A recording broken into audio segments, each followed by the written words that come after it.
এবার ক্ষমতাচ্যুত সাবেক প্রধানমন্ত্রী শেখ হাসিনার সাথে যোগাযোগ ঠেকাতে বন্ধ হচ্ছে দুই অ্যাপস। মূলত এই দুটি অ্যাপসের মাধ্যমেই আওয়ামী লীগের সভাপতি হাসিনার সাথে সর্বাধিকবার যোগাযোগ করা হয়েছে। তাই ২৮ সেপ্টেম্বর অ্যাপস দুটি বন্ধের সিদ্ধান্ত নিয়েছে স্বরাষ্ট্র মন্ত্রণালয়। কোন দুটি অ্যাপস নিষিদ্ধের তালিকায় পড়তে যাচ্ছে তা নিয়ে বিস্তারিত ডেস্ক রিপোর্টে। গেল বছরের ৫ আগস্ট শেখ হাসিনা সরকার পতনের পর থেকে আওয়ামী লীগের সমস্ত কার্যক্রম নিষিদ্ধ ঘোষণা করা হয়। তবে দলটির নেতাকর্মীরা শেখ হাসিনার সঙ্গে নিয়মিতই যোগাযোগ রাখছেন। প্রায়ই দলের নেতাকর্মীদের সঙ্গে ভার্চুয়াল মিটিংয়ে অংশ নেওয়ার অভিযোগ রয়েছে সাবেক এই প্রধানমন্ত্রীর বিরুদ্ধে।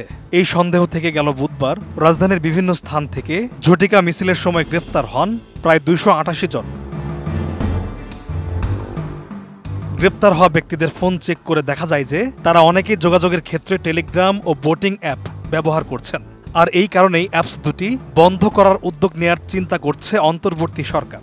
২৮ সেপ্টেম্বর স্বরাষ্ট্র মন্ত্রণালয়ের সভাকক্ষে অনুষ্ঠিত হওয়া আইন শৃঙ্খলা সংক্রান্ত কোর কমিটির বৈঠকে এই তথ্য উপস্থাপন করা হয়।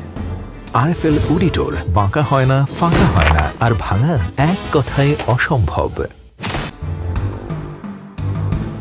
আপাতত রাতে এই দুটি অ্যাপের ব্যবহার কমিয়ে আনা যায় কিনা সেই ব্যাপারে ভাবা হচ্ছে বলে জানানো হয়। তবে আগামী জাতীয় নির্বাচনের তফসিল ঘোষণার পরপরই টেলিগ্রাম ও বোটিম বাংলাদেশে একেবারেই বন্ধ করে দেওয়া হবে বলে জানানো হয়।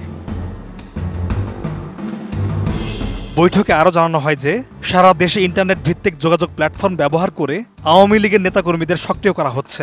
আশঙ্কা করা হচ্ছে তফসিল ঘোষণার পর এসব যোগাযোগের মাধ্যমে তারা দেশকে অস্থিতিশীল করার চেষ্টা করতে পারে। এ কারণেই অ্যাপ দুটির ব্যবহার নিয়ন্ত্রণের প্রাথমিক এই সিদ্ধান্ত নেওয়া হয়েছে।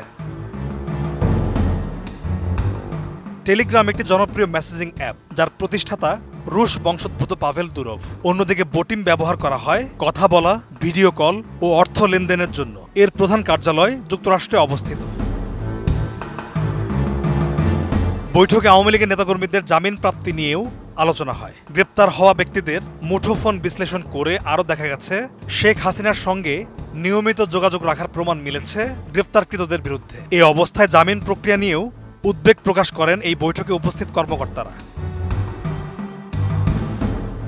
পুলিশ সদর দপ্তরের হিসাব অনুযায়ী গত ১৩ মাসে ফ্যাসিবাদের সঙ্গে জড়িত অভিযোগে গ্রেফতার হয়েছে ৪৪,৪৭২ জন। তাদের মধ্যে প্রায় ৭৩% জামিন পেয়েছেন। বৈঠকটিতে আরও বলা হয়, স্থানীয় পর্যায়ে অনেক পাবলিক প্রসিকিউটর, আইনজীবী সমিতি এই জামিন প্রক্রিয়ায় ভূমিকা রাখছেন।